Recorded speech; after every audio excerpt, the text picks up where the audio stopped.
नमस्कार दोस्तों, एक बार फिर से आपका स्वागत है आपके अपने चैनल सनातनी अंशिका ऑफिशियल में। नवरात्रि दोस्तों, नवरात्रि का हमारे हिंदू धर्म में एक बहुत ही विशेष स्थान है, जिसमें 9 रूपों में माँ आदिशक्ति को 9 दिनों तक पूजा जाता है। दोस्तों, आज हम आपको बताते हैं कि आखिर चैत्र नवरात्रि का क्या रहस्य है। आखिर क्या ऐसी चीजें हैं जो इसे इतना खास बनाती हैं।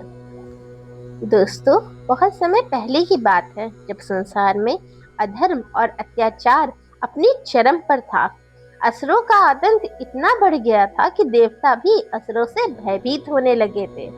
तब सभी देवता एक साथ मिलकर आदिशक्ति माँ दुर्गा की शरण में गए।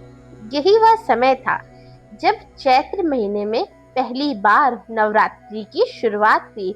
माँ दुर्गा ने 9 दिनों तक युद्ध करके संसार को बुराई से मुक्त किया। पुराणों के अनुसार एक शक्तिशाली असुर था, महिषासुर। उसने घोर तपस्या करके ब्रह्मा जी से वरदान प्राप्त कर लिया था कि कोई भी देवता या पुरुष उसे मार नहीं सकता। इस वरदान के बाद महिषासुर का घमंड उसकी चरम पर पहुंच गया। उसने स्वर्गलोक पर आक्रमण कर दिया और देवताओं को हराकर स्वर्ग पर कब्जा कर लिया। देवता अत्यंत दुखी होकर ब्रह्मा, विष्णु और शिव के पास पहुंचे।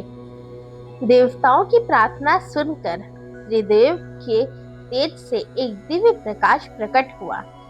उस तेज से एक अद्भुत शक्ति प्रकट हुई, दुर्गा। माँ दुर्गा को सभी देवताओं ने अस्त्र शस्त्र दिए। शिव जी ने त्रिशूल दिया, विष्णु जी ने चक्र दिया, वरुण देव ने शंख दिया, अग्निदेव ने शक्ति दी, वायुदेव ने धनुष और बाण दिया। सिंह पर सवार होकर माँ दुर्गा युद्ध के लिए तैयार हो गई। चैत्र मास के शुक्ल पक्ष की प्रतिपदा से माँ दुर्गा और महिषासुर के बीच महाभयानक युद्ध शुरू हुआ। यह युद्ध 9 दिनों तक चला। हर दिन माँ दुर्गा ने अलग अलग रूप धारण करके, जिन्हें नवदुर्गा कहते हैं, युद्ध लड़ा। जैसे शैलपुत्री, ब्रह्मचारिणी, चंद्रघंटा, कुष्मांडा, स्कंद माता, कात्यायनी, कालरात्रि, महागौरी और सिद्धिदात्री। 9 दिन युद्ध बहुत भयानक हो गया। महिषासुर बार बार अपना रूप बदलकर माँ दुर्गा को भ्रमित करने लगा, लेकिन अंत में माँ दुर्गा ने अपने त्रिशूल से महिषासुर का वध कर दिया और संसार को उसके अत्याचार से मुक्त कर दिया। देवताओं ने खुशी से माँ दुर्गा की स्तुति की और तभी से 9 दिनों को नवरात्रि के रूप में माना जाने लगा। नवरात्रि इसीलिए विशेष मानी जाती है क्योंकि यह हिंदू नववर्ष की शुरुआत का समय होता है।